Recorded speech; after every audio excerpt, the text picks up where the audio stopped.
This is Lewis Hart for Boxing Social in association with Empire Fight Store and William Hill. Delighted to be joined finally for the first time with Tom Welland. Didn't run off for me this week, but other than that, how are we, mate? Very good, very good. It's hot in here today, isn't it? It's absolutely smoking. It always is. That glass roof, it does no favours, and I'm sitting here, I ain't even training, mate, so it must be 10 times harder. Mate, it is absolutely roasting here. It don't help us at all. 100%. Well, we sort of go on to the big news now. Just turning over pro, signing with Will, being with Lee, but the last thing that you needed was a promoter. That's all done now. We're with Wasserman. How good does that sort of feel to have a big promoter sort of backing you now, something like that? Obviously, I've got a worldwide audience with me on Channel 5 and on DAZN with Wasserman, and I think Nissa and Kalle, they will look after me.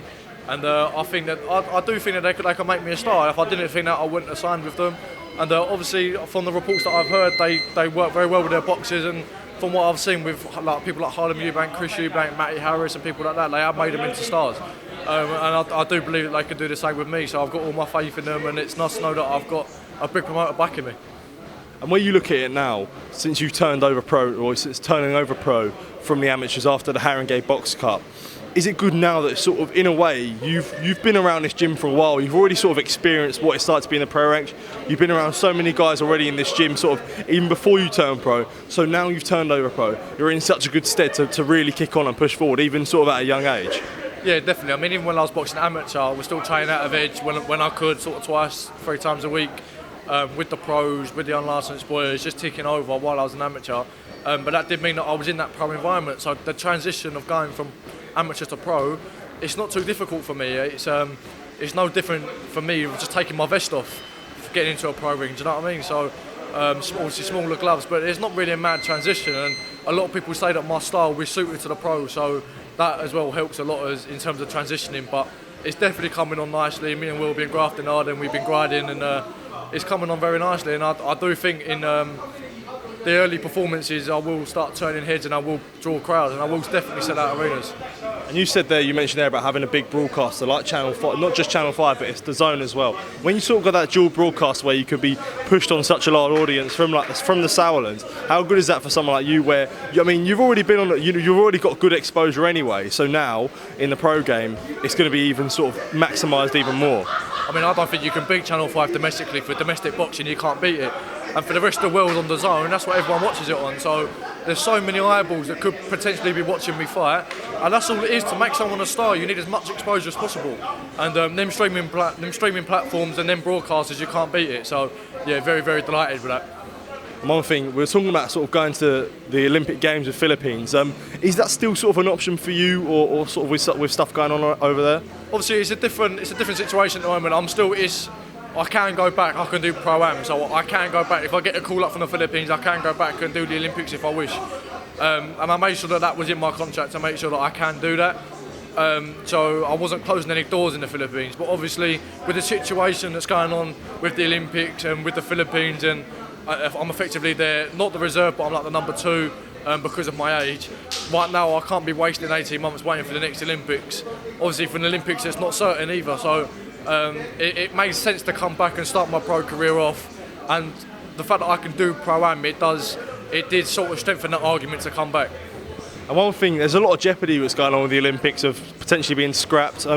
From sort of an amateur coming through, where that's obviously a dream for every single amateur to sort of, the Olympics is always the dream and it's always what you go to. When you see this sort of stuff in jeopardy, how worrying do you think that is, not just for yourself, but for sort of many pros that will come before you? I think with boxing not being in the Olympics, it's devastating for amateur boxing. I mean, every amateur looks at Olympians, looks at Olympic boxing, and they look at it and think, that's what I want to do.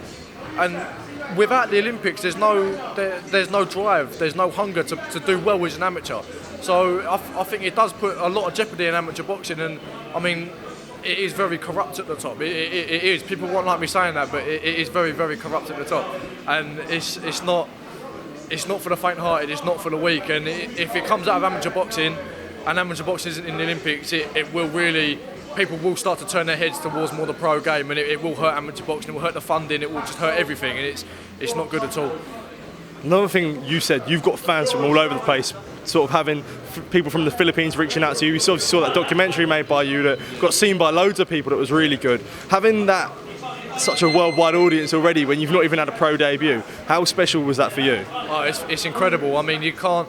The powers of social media nowadays, especially YouTube, you can't beat it. And in terms of exposure for me, that YouTube video's done wonders. I mean, I'll go over with Wasserman, and the exposure that I bring as much as I bring to the table already. So it's sort of, I'm halfway there, and then the rest of it on Channel 5 and DAZN, it all starts to come together. So I'm already sort of 2 steps in front from any usual pro going over. So I'm in a very unique and a very good position at the moment. Another thing I wanted to say, I know we mentioned it earlier about being sort of around the pro people, but when you turn over amateur to pro, a lot of people can get a shock with the business side of sort of pro boxing, and that's something that you've got to keep sort of tunnel vision. I know you want to focus on your boxing, but it's always something that you've got to be aware of. So having good characters around you, especially at this gym, Will, Lee, how important would you say that is for you? It's the most important thing. If you're not a good businessman, your boxing doesn't do anything. The boxing does the talking, but if you don't surround yourself with people that you trust and people that you have that you feel will do the right thing by you, then boxing's going to be a hard game for you. You need to trust them people, and someone like Will, I've known Will for years, and we've worked together for years, and I have my full trust in Will. And someone like Lee in the Let's Go management, again, I've worked with Lee for a long time, and me and Lee have had that relationship for a long time. And again, I trust him with everything. I put my faith in both of them. And I know that I know deep down that they will do the best by me, and that's why I've come with them too. And the same with Wasserman. I mean, only recently have I really sort of working with Wasserman, but from what I've seen and what they've told me and what our plan is, I know that they will do the best by me. So I do believe I've got the best team around me to make me a star, and that's half the battle. The rest of it I've got to do with the boxing. Do you ever sort of get worried at times and you're conscious about boxing? Because you think about the Haringey Box Cup where, to be honest, I'm going to say you sort of got robbed, and that won't be the first time that you've been on the end of dodgy decisions. So do you ever sort of worry in boxing where you've seen so much already, the future that you never know what can happen? You never know what can happen, but you've got to take one step at a time. You can't look too far in the future, but you also definitely can't look back. Once what's in the past is in the past, and sometimes bad decisions. I mean, Jack Catchell and Josh Taylor, that actually propelled Jack Catchell into a much more unique position. So sometimes a dodgy decision does help you just as much as getting the right decision. But everything that's in the past you can't dwell on. You have to look forward, but you can't look forward so far. You've got to take one step at a time. Tom Welland, I appreciate you joining me and not running off this time, but it was my fault. But honestly, all the best for the future, and I'm sure we'll be catching up many times soon ahead of your pro career. So thank you for the time, I appreciate it.